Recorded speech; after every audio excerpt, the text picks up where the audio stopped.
ನನ್ನ ಅಜ್ಜಿ ನನಗೆ ಹೇಳ್ಕೊಟ್ಟಂತಹ ರುಚಿಕರವಾದ ಹೆಸರುಬೇಳೆ ಅನ್ನನ ಹೇಗೆ ಮಾಡೋದು ಅಂತ ನೋಡೋಣ. ಇದು ಈ ಬೇಸಿಗೆಗಾಲಕ್ಕೆ ತುಂಬ ಒಳ್ಳೆಯದು, ತಂಪು ಕೂಡ. ಸೊ ಮೊದಲಿಗೆ ನಾನು ಒಂದು ದಪ್ಪ ತಳ ಇರುವಂತಹ ಬಾಣಲೆಗೆ 1 ಸ್ಪೂನಷ್ಟು ಮೆಂತ್ಯ, 2 ಸ್ಪೂನಷ್ಟು ಜೀರಿಗೆ ಹಾಕ್ಕೊಂಡು ಫ್ರೈ ಮಾಡ್ಕೊಳ್ತೀನಿ.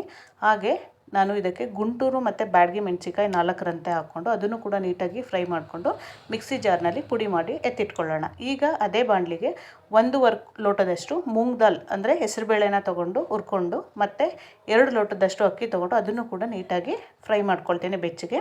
ಅದನ್ನು ನೀಟಾಗಿ ನೀರು ಹಾಕಿ ಒಂದು ಕಡೆ ನೆನೆಸಿ ಎತ್ತಿಡೋಣ. ಈಗ ಒಂದು ದಪ್ಪ ತಳ ಇರೋಂಥ ಕುಕ್ಕರ್ ತೊಗೊಂಡಿದ್ದೀನಿ. ಕುಕ್ಕರ್ ಕಾದಾದಮೇಲೆ ಅದಕ್ಕೆ ಸ್ವಲ್ಪ ಎಣ್ಣೆ ಹಾಕ್ಕೊಳ್ಳೋಣ. ಎಣ್ಣೆ ಕಾದಾದಮೇಲೆ ಈಗ ನಾವು ಇದಕ್ಕೆ ಒಗ್ಗರಣೆ ಹಾಕ್ತಾ ಹೋಗೋಣ. ಫಸ್ಟು ಸಾಸಿವೆ ಹಾಕ್ತೀನಿ. ಸಾಸಿವೆ ನೀಟಾಗಿ ಸಿಡಿದಾದ್ಮೇಲೆ ನಾನು ಅದಕ್ಕೆ ಸ್ವಲ್ಪ ಕರಿಬೇವಿನ ಸೊಪ್ಪನ್ನು ಹಾಕ್ಕೊಳ್ತಾ ಇದ್ದೀನಿ. ಕರಿಬೇವಿನ ಸೊಪ್ಪನ್ನು ನೀಟಾಗಿ ಫ್ರೈ ಮಾಡಾದ್ಮೇಲೆ ನಾನು ಹೆಚ್ಚಿಟ್ಕೊಂಡಿರುವಂತಹ 2 ಈರುಳ್ಳಿ ಮತ್ತು 5 ಮೆಣಸಿಕಾಯಿ, ನಿಮ್ಗೆ ಎಷ್ಟು ಖಾರ ಬೇಕಾಗುತ್ತೆ ಅಷ್ಟನ್ನು ನೀವು ಆ್ಯಡ್ ಮಾಡ್ಕೋಬೋದು. ನೀಟಾಗಿ ಇದನ್ನು ಫ್ರೈ ಮಾಡ್ಕೊಳ್ತೀನಿ. ಇದಕ್ಕೆ ನಾನೀಗ ವೆಜಿಟೇಬಲ್ಸ್ನ ಆ್ಯಡ್ ಮಾಡ್ತಾ ಹೋಗ್ತೀನಿ.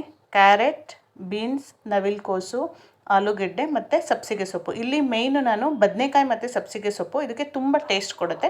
ಸೊ ಅದನ್ನು ನೀವು ಎಷ್ಟು ಜಾಸ್ತಿ ಹಾಕ್ಕೊಳ್ತೀರೋ ಅಷ್ಟು ಟೇಸ್ಟ್ ಬರುತ್ತೆ. ಸೊ ಸಬ್ಸಿಗೆ ಸೊಪ್ಪು ಇಂಪಾರ್ಟೆಂಟು, ಅದನ್ನು ಮರೆಯೋ ಹಾಗಿಲ್ಲ. ನೆಕ್ಸ್ಟ್ ಇದನ್ನು ನೀಟಾಗಿ ಫ್ರೈ ಮಾಡ್ತಾ ನೆಕ್ಸ್ಟ್ ನಾನೇನು ಮಿಕ್ಸಿ ಮಾಡಿಟ್ಕೊಂಡಿದ್ದೆ ಆ ಪುಡಿನ 2 ಸ್ಪೂನಷ್ಟು ಆ್ಯಡ್ ಮಾಡ್ತೀನಿ. ಸೊ ಈ ಪುಡಿನೂ ಕೂಡ ನಾನು ಆ ಎಣ್ಣೆಯಲ್ಲಿ ನೀಟಾಗಿ ಬಾಡಿಸ್ಬೇಕು. ಹಸಿ ಸ್ಮೆಲ್ ಇರುತ್ತಲ್ಲ ಅದು ಹೋಗಬೇಕು.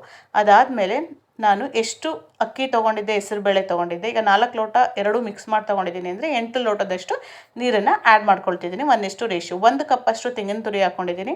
ನೀಟಾಗಿ ಕುದಿ ಬಂದಾದಮೇಲೆ ರುಚಿಗೆ ಬೇಕಾದಷ್ಟು ಉಪ್ಪನ್ನು ಆ್ಯಡ್ ಮಾಡಿಕೊಂಡು ಈಗ ಏನು ತೊಳೆದಿಟ್ಕೊಂಡಿದ್ದೀರಾ ಹೆಸರುಬೇಳೆ ಮತ್ತು ಅಕ್ಕಿನ ಕೂಡ ನಾನು ಅದ್ರ ಜೊತೆಗೆ ಹಾಕ್ಕೊಂಡು ನೀಟಾಗಿ ಕೈ ಆಡಿಸ್ಕೊಳ್ತೀನಿ.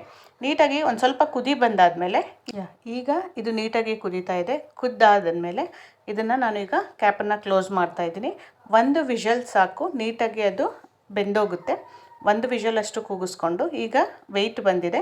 ಈಗ ನೀವು ತೆಗೆದು ಕೈ ಆಡಿಸಿದ್ರೆ ಹೆಸರುಬೇಳೆ ಅನ್ನ, ರುಚಿಕರವಾದ ಹೆಸರುಬೇಳೆ ಅನ್ನ ನಿಮ್ಮ ಬೆಳಗಿನ ತಿಂಡಿಗೆ ರೆಡಿಯಾಗಿದೆ. ಸೊ ಈ ರೆಸಿಪಿ ನಿಮಗೆ ಇಷ್ಟ ಆಗಿದ್ದಲ್ಲಿ ನನ್ನ ಚಾನಲ್ನ ಸಬ್ಸ್ಕ್ರೈಬ್ ಮಾಡಿ, ಲೈಕ್ ಮಾಡಿ. Thank you.